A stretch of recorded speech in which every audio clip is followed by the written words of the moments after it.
Amigas y amigos, vamos a seguir en la reflexión. En los domingos siguientes a la Navidad vamos a ir profundizando en el sentido de la encarnación del Verbo de Dios, que es la encarnación de la intimidad mayor de Dios, el Raham, de que habla esa teofanía notable del Antiguo Testamento, Éxodo 34, 6 y 7, ¿no?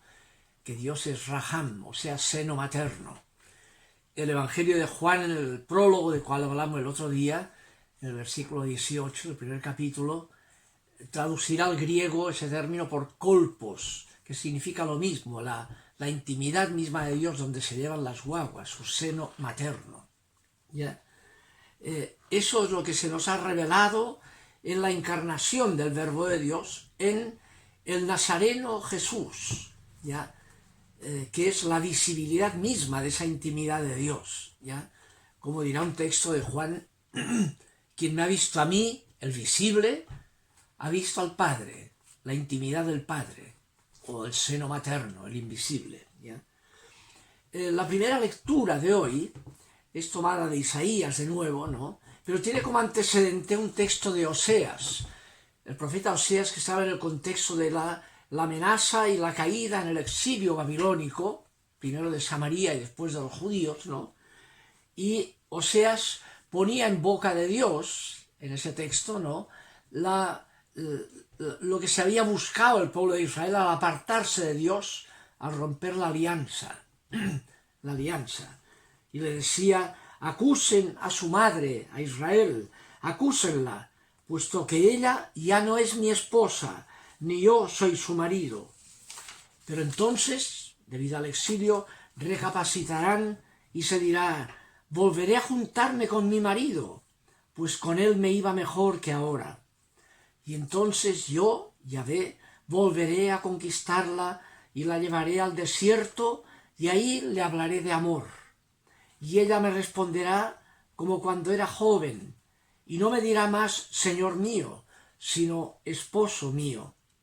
Y amaré a la no amada, y diré al no mi pueblo: tú eres mi pueblo. Y él me contestará: tú eres mi Dios. Aludiendo en esta fórmula a la fórmula de la alianza: yo seré tu Dios, tú serás mi pueblo. El texto de Isaías, que remite a este texto previo de Oseas, la lectura de hoy dice, en un fragmento: verán tu justicia las naciones, y los reyes contemplarán tu gloria, y te llamarán con tu nombre nuevo, el que Yahvé te habrá dado, y serás una corona preciosa en manos de Yahvé, un anillo real en el dedo de tu Dios. No te llamarán más abandonada, ni a tu tierra desolada, sino que te llamarán me gusta, y a tu tierra desposada, porque Yahvé se complacerá en ti, y tu tierra tendrá un esposo. Como un joven se casa con una muchacha virgen, así el que te formó se casará contigo, y como el esposo goza con su esposa, así harás las delicias de tu Dios. Y toma la fórmula más profunda de la alianza, la relación conyugal Dios-pueblo, ¿ya? La palabra que Oseas usa constantemente, ¿no?, más íntima de la alianza, es la palabra yadad hebrea, que significa propiamente conocer. Yo te conoceré y tú me conocerás, dice el texto, pero sinónimamente significa hacer el amor. Yo te haré el amor, tú me harás el amor.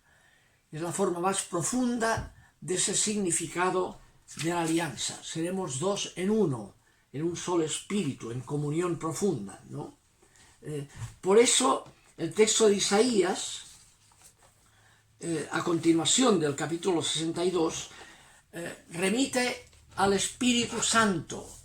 De hecho, ese texto de Isaías es la única vez, junto con el Salmo 51, donde sale la fórmula Espíritu Santo en todo el Antiguo Testamento, ¿ya?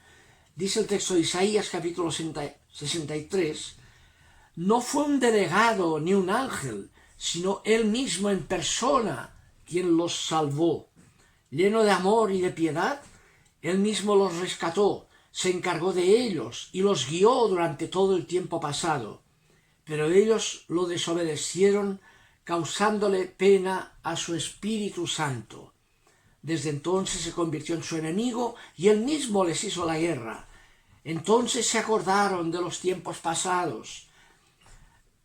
¿Dónde está aquel que los salvó de la mar junto al pastor de su rebaño?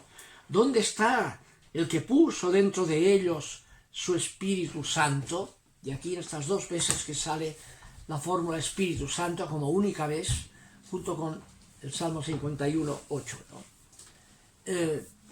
Es el tema del Espíritu que está planteado en la segunda lectura para hoy, tomada de la primera carta a los Corintios, capítulo 12, versículo 4 al 11, que vale la pena leer también, ¿no? Dice así: hay diferentes dones espirituales, pero el Espíritu es el mismo. Hay diversos ministerios, pero el Señor es el mismo.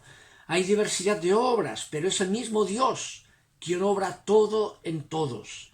En cada uno el Espíritu revela su presencia con un don que es también un servicio. A uno se le da hablar con sabiduría por obra del Espíritu, otro comunica enseñanzas conformes con el mismo Espíritu, otro recibe el don de la fe en que actúa el Espíritu, otro recibe el don de hacer curaciones y es el mismo Espíritu, otro hace milagros, otro es profeta, otro reconoce lo que viene del bueno o del mal Espíritu, otro habla lenguas, otro interpreta lo que se dijo en lenguas, y todo esto es obra del mismo y único Espíritu, el cual reparte a cada uno según quiere, ¿ya? Y ahí juega con todo el tema del Espíritu que se identifica con esa intimidad de Dios, el Espíritu de alteridad, de extroversión gratuita, que es el único Espíritu de Dios, su identidad, ¿ya? La última lectura, el Evangelio de hoy, vincula esto con el texto de las bodas de Caná. Toma como texto una boda.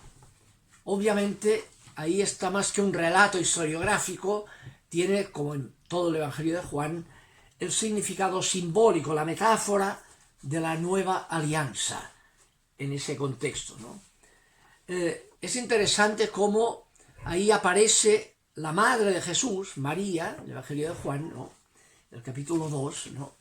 En que le dice, no tienen vino, ¿ya? Y aparece Jesús en esa especie de rechazo al nepotismo que ya vimos en textos anteriores, ¿no? En el texto de Lucas, a los 12 años Jesús, que le dice a su madre, ¿por qué me buscaban? Yo he de estar en las cosas de mi Padre. La variante que tiene Marcos 3, en que deja a la madre en la puerta y dice, ¿quién es mi madre y mis hermanos? Estos que escuchan la palabra son mi madre y mis hermanos. Y aquí ocurre lo mismo. Le dice, mujer, ¿por qué te metes en lo que no nos corresponde en la boda?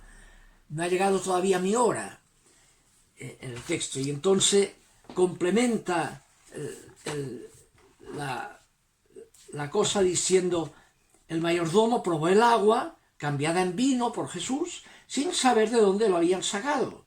Los sirvientes sí que lo sabían.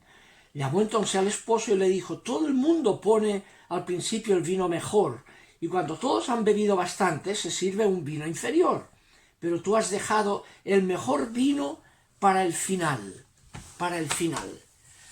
Obviamente la nueva alianza.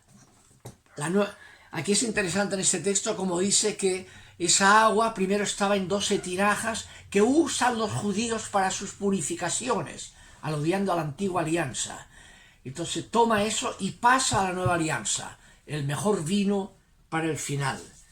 El mismo Lucas, cuando narra la tradición de la celebración pascual de Jesús, ¿ya? El capítulo 22 de Lucas, la última cena, toma el tema del vino y dice, toma el vino y le dice, yo les digo que no volveré a beber del vino pascual judío hasta que el reino de Dios llegue, venga, O sea, ese es el final de que habla aquí en las bodas de Caná, cuando llegue. Y a continuación entonces expresa la llegada con esa formulación que es la instauración de la nueva copa de la alianza. Esta copa es la nueva alianza en mi sangre derramada por ustedes. El texto que constituirá quizá el texto más antiguo de todo el Nuevo Testamento, un texto prepaulino, citado por Pablo en la primera carta a los Corintios 11:23, es la fórmula, cuando dice, esta copa es la nueva alianza en mi sangre. Siempre que la beban, háganlo como memorial mío. Y la fórmula la termina con esta indicación, siempre que beban esta bebida, proclaman la muerte del Señor hasta que llegue, elce en griego.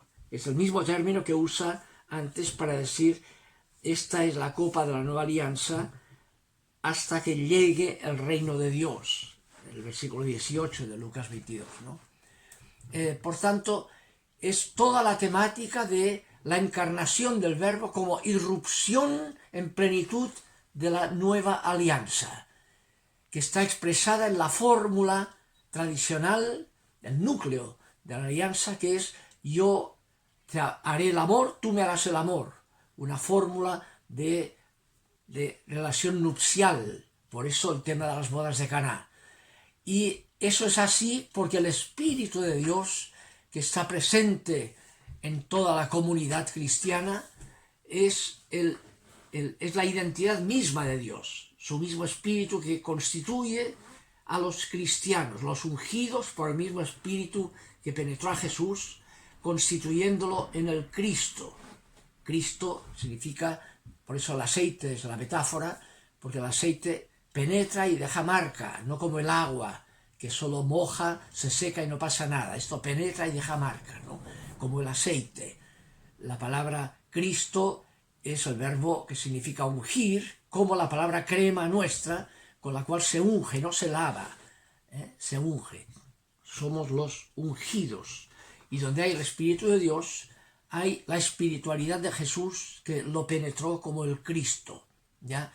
Y hay la nueva alianza, o sea, la razón de ser de la encarnación, que es que Dios, la intimidad de Dios se nos es dada para constituirnos como partícipes de esa misma naturaleza divina, entrar en la intimidad propia y exclusiva de Dios. Son textos que profundizan el significado de la misma encarnación después de haber celebrado la Navidad.